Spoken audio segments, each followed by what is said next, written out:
Hola, ¿cómo están? Bienvenidos nuevamente a nuestros videos de Soy tu Pediatra. Vimos que interactuaron bastante con el tema del eneagrama, que fue un tema que tratamos con Camila Peláez por estos días, y bueno, quisimos como dar un poco más de información porque consideramos que es importante para ustedes mamás entender y para ustedes papás entender que si nosotros trabajamos en nosotros mismos, quienes más se van a ver beneficiados son nuestros hijos. Posiblemente nosotros nunca hagamos cosas en contra de ellos, y estoy seguro que todos hacemos desde el amor lo mejor para ellos.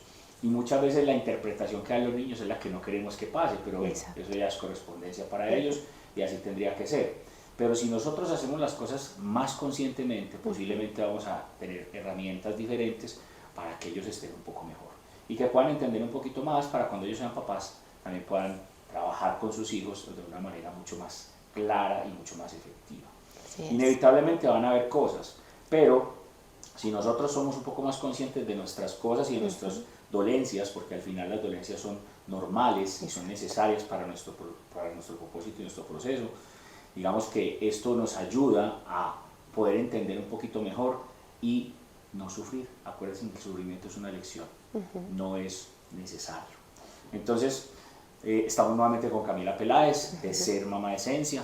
Gracias. Camila, Muchas gracias, Juan. qué bueno que estés acá con nosotros ayudándonos con este tema. Realmente resonó mucho con nuestros Así es. seguidores y con nuestras mamás y nuestros papás. Entonces, pues queremos dar un doble clic en cada uno de los eneatipos como para ahondar un poquito más la información. Sabemos que lo que hablamos fue un poco más puntual, mucho más como al grano, ¿cierto? Pero esto tiene muchos matices que queremos entender en este momento. Total. Entonces decidimos nosotros acá como darle como un orden. Hay tres esferas que vamos a trabajar. Vamos a empezar con la esfera emocional, que son los eneatipos 2, 3 y 4. Así Entonces es. vamos a empezar por el eneatipo 2. Total, Juan. Y ahí, para complementarte algo, y dijiste algo muy valioso que quiero resaltar, y es que cada mamá o cada papá tiene un camino, ¿cierto? Un camino por recorrer que hace ese camino con las habilidades que tiene, ¿cierto? Conocer el eneatipo de cada uno lo que permite es conectar con esa esencia de cada uno sin culpas y más consciente, como lo Sí, dijiste. yo creo que la culpa al final nos va a molestar siempre, Exacto. porque nosotros en realidad no tendríamos por qué sentirla. Nosotros siempre damos lo mejor. Nosotros no podemos Siempre. prever qué va a percibir el niño. Entonces, yo siempre le digo mucho a los papás en consulta, cero culpa. Tú eres el papá y tú eres la mamá. Aquí no hay culpa, aquí no hay que pedir disculpas. Tú estás haciendo todo desde el amor. Entonces, ahí ya de entrada no hay por qué Total. sentirla. Ahora, tener herramientas para ser un poco más consciente, que me va a beneficiar a mí como ser humano, bienvenido. Maravilloso. Todo lo que haya que hacer. Así es, total. Entonces, como dijo Juan, vamos a arrancar como esa esfera emocional. Arrancamos con el 2. Es en el eneatipo que yo llamo colaborador. Es una mamá colaboradora, es amor puro. Es esa mamá que se entrega, que da, cuida y acompaña, o sea, enormemente. Se da, digamos que full hacia los demás y hacia sus hijos. Pero en ese exceso, porque digamos que en todo en la vida hay excesos, cuando caemos en ese exceso de dar hacia el otro más de lo que podemos, nos dejamos de lado. Entonces esta mamá tiende a caer en ese exceso y se deja de lado. Entonces para esta mamá es fundamental entender que el recibir también es una posición en la que ella puede ponerse y que por el hecho de recibir sus hijos no van a dejar de amarla, incluso van a valorar su vulnerabilidad, de tener esa capacidad y ese balance entre el dar y recibir. Entonces, Démosle clic a algo que me claro. dices ahí que me parece interesante, porque, a ver, para las mamás, bueno, y para los papás, decir yo me quito la cuchara de la boca para dársela a mi hijo, eso lo hacemos todos, ¿cierto? Todos. Y eso es, digamos, como ese amor tan incondicional que sentimos hacia ellos. Pero cuando tú dices, se olvida un poquito de ella, que es Sí, ¿qué pasa? Cuando nosotros entendemos nuestra personalidad o nos conocemos, tenemos que saber que nuestra personalidad tiene dos componentes, ¿cierto? Una luz y una sombra. O, si lo queremos llamar de otra manera, un miedo o digamos que una motivación.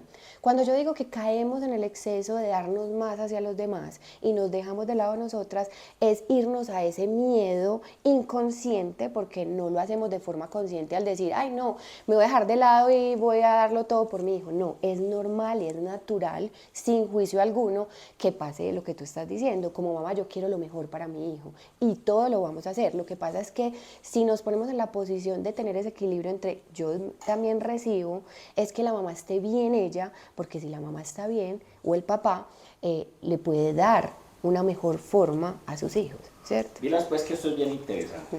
Aquí estamos hablando de la personalidad de la mamá. Exacto. Ojo, entonces Total. yo lo que estoy interpretando, y espero me corrijas, Claro. es que la mamá, por ser mamá, no debe dejar de ser persona. Así es. Entonces, Así me es. gusta ir al gimnasio, pues equilibrar. Balance. Me gusta cocinar, ánimo, qué rico que puedan disfrutar de tus delicias. ¿Sí? Me gusta, no sé, hacer este tipo de cosas que haces tú. Claro. Bienvenido, o sea, hay tiempo para todo. Entonces, el ser mamá muchas veces se les olvida ser persona, y eso yo creo que es la parte importante. Nosotros tenemos dos elementos que nos dice Camila muy bien, que son la luz y la sombra. Yo lo hablaría del personaje que yo me compro, ¿sí? Y la persona que soy. Exacto. El personaje que yo me compro es lo que yo logro generar en mí, como una máscara que yo creo, para poder no sentirme vulnerable frente a algo que yo creo. Así es. Y la persona es, en esencia, lo que soy yo, en mi tranquilidad, ¿sí? Como yo puedo ser sin tener que recurrir a herramientas que me permitan protegerme. Entonces, esto me parece bien interesante, porque fundamental el equilibrio. Yo les digo siempre cuando va con un recién nacido es, quien llega a tu vida se acopla a tu vida. Así Tú tienes que es. seguir viviendo. Y hay mamás que se olvidan de sí mismas. Entonces una ve que a ustedes les gusta mucho el autocuidado, a las mujeres, Claro. ¿no? Entonces les gusta verse bien, ir a la peluquería, verse bien vestidas, estar físicamente bien.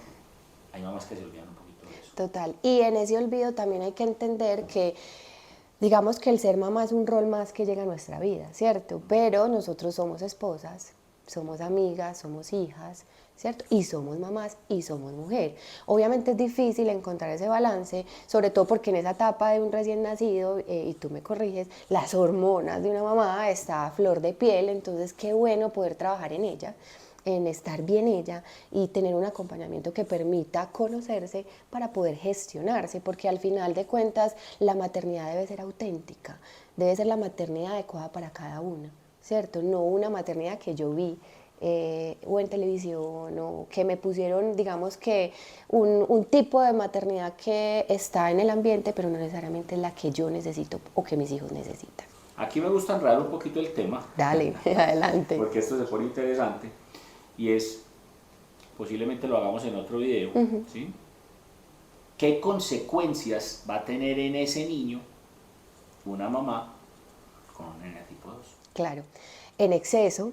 Si esa mamá no es capaz de mostrarle un balance a ese niño de que está bien dar, pero también recibir, entonces ese niño lo que va a hacer es tener en su relacionamiento lo mismo que vio. Es decir, yo doy. ¿Por qué? Porque quiero demostrar ese amor que tengo, quiero que me lo den, pero no lo permito. Entonces ese niño que va a actuar siempre para los demás y no va a tener la capacidad de poner límites.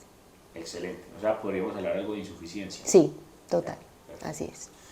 Bueno, miren, esto tiene demasiados temas por hablar, esto tiene demasiados doble clic, y yo creo que aquí nos podemos quedar hablando mucho de cada uno de los genotipos, pero la intención obviamente es dar, ¿cierto?